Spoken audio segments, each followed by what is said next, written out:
Joy, thank you for talking with me today. You are the co-author of You Don't Look Sick, Living Well with Chronic Invisible Illness, which is in its second edition now. What prompted you and Dr. Overman to write this book together?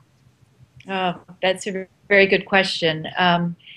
I was like so many chronically ill patients in that I wandered around in the wilderness looking for the right doctor, looking for a diagnosis for many years before I finally found my way to Dr. Overman.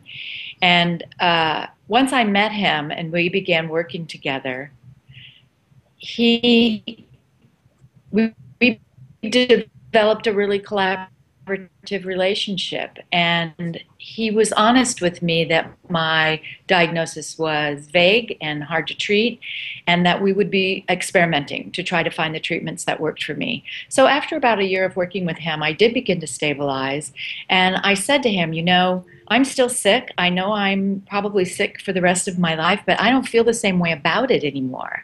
And he said, well, we should talk further about that.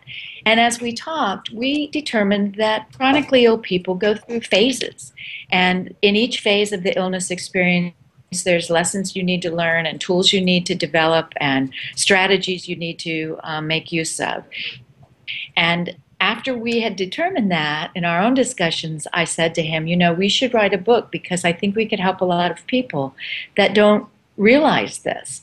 So we took a bunch of index cards and we wrote down stories about my illness experience and my work with him that we thought were really typical of many patients. And we pulled from those which ones fit into each of these phases, which we called getting sick, being sick, grief and acceptance, and then living well.